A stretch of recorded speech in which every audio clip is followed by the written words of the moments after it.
Hakuna Matata er det klogeste ord.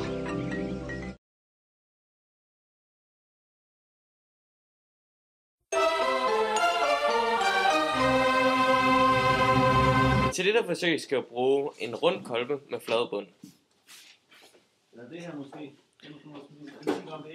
Den skal have en passende prop. Proppen skal der ikke være hul i, men da det den eneste prop vi havde der passede er hul i, har vi bare valgt at sætte et stykke label over, så der ikke kommer ilt ned til forsøget. Det næste vi skal have er 200 ml lunken vand. Lunken er cirka 28 grader, og det passer meget. Så skal vi have noget saccharose, eller hvad vi i daglig tale kalder sukker. Det skal vi have 25 gram af. Så skal vi have 10 gram gær til at sætte gang i hele processen. Til sidst skal vi have noget antiskummemiddel, så det hele ikke bare bruser over. Det var de ting, jeg skulle bruge.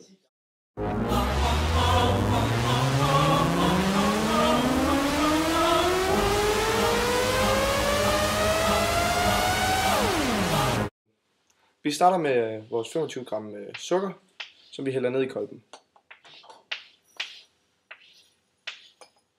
Derefter så tilsætter vi vores H2, vores vand, og så ryster vi, så sukkeret bliver helt opløst.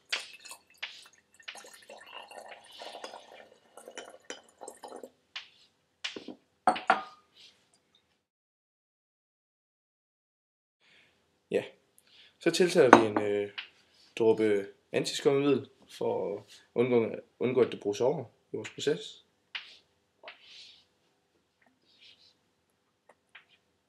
Ja, yeah. Det gjorde vi så nu. Og så ryster vi blandingen igen. Og tilsætter vi gær, så vi smuldrer, så det nemmere bliver homogeniseret.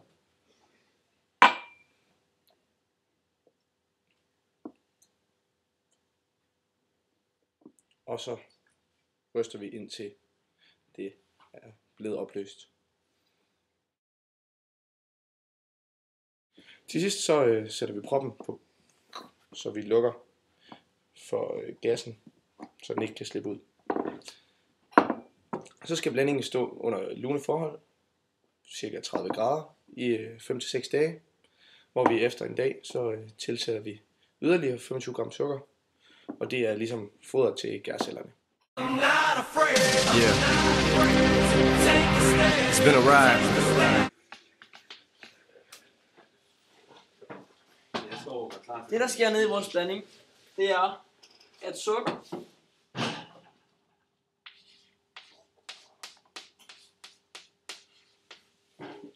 plus vand bliver via gær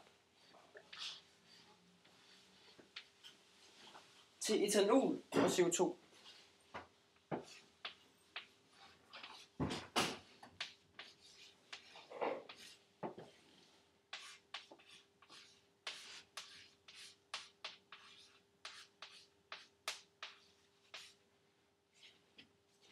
Det der sker er, at gærcellerne æder sukkeret, som er ligesom deres foder.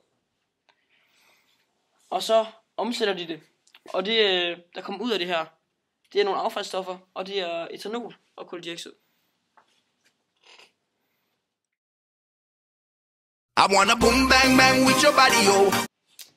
For at I nemmere kunne forstå det, har vi bygget det hele i molekylebyggesæt. Her har vi vores sukker, som stod på tavlen lige før. Og her har vi vandet. Det er det, som gæret spiser og laver om til 4 etanol, som ser sådan her ud, og 4 CO2, som ser sådan her ud. I sukker, der er der 12 C'er, og lad os lige tjekke, at vi har det. 1, 2, 3, 4, 5, 6, 7, 8, 9, 10, 11, 12. Det passer. Så havde vi 22 H'er, og så er der selvfølgelig også 2 H'er i vand. Det tjekker vi også lige. 1, 2, 3, 4, 5, 6, 7, 8, 9, 10, 11, 12, 13, 14, 15, 16, 17, 18, 19, 20, 21, 22, 23, 24. Passer også. I sukker er der 11 ord, og så i vand er der 1. Så det giver 12. Det tjekker vi også lige. 1, 2, 3, 4, 5, 6, 7, 8, 9, 10, 11, 12. Det passer.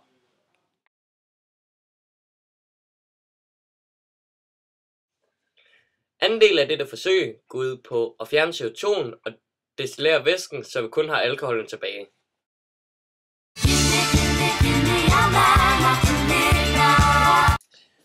Til at få al CO2'en til at fordampe, skal vi bruge følgende.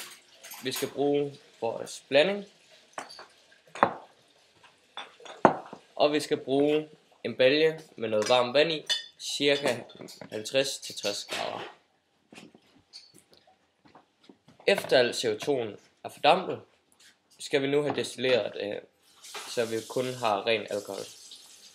Der skal vi bruge en træfod. Vi skal bruge et langt vinkelbøjet glasrør og et kort vinkelbøjet glasrør. Vi skal bruge et termometer. Vi skal bruge en prop med 2 huller i, en til termometer, en til vinkelbøjet glasrør. Vi skal bruge et lille stykke slange. Dette stykke slange er helt nyt, og derfor kan godt afgive en lille bitte smule farve, men det skal ikke påvirke vores forsøg. Derudover skal vi bruge vores kølervæske, så skal køle alkoholen dampen af, så vi får det som væske, og så skal vi selvfølgelig bruge vores blanding igen nu uden CO2. Selvfølgelig skal vi hænge det hele op på et jernstativ. Efter forsøget vil vi påvise nogle ting. Til det skal vi bruge en lille porcelænsskål,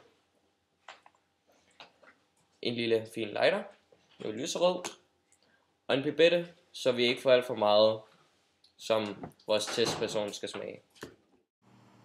Today I don't feel like doing anything. Ja. Nu tager vi og tager proppen af vores væske. Det gør jeg ikke. Ja. Og så putter vi den herned i ca. 50 grader varmt vand, for at få fjernet al CO2'en.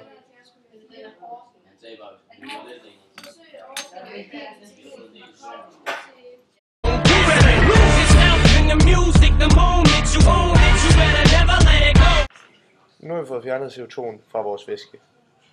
Det vi gør nu, det er, at vi varmer væsken op til 78 grader, som er etanolens kogepunkt. Og så vil etanolen fordampe og gå via det her rør og i vores reagensglas, hvor den derefter fortætter på grund af det kolde vand rundt om, og vil ikke sig som væske nede i bunden af reagensglasset.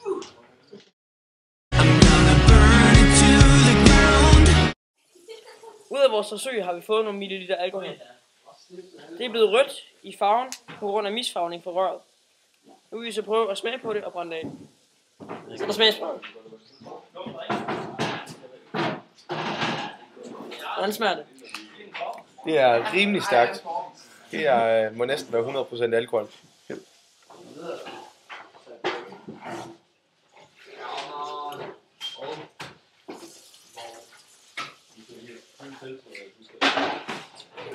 Og nu vil vi prøve at brænde det af.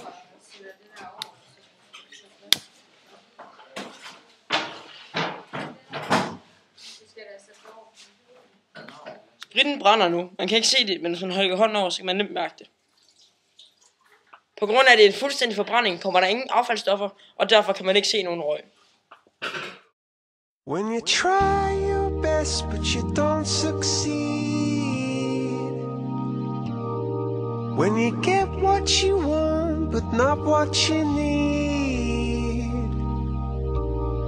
When you feel so tired but you can't sleep. Stuck in rivers.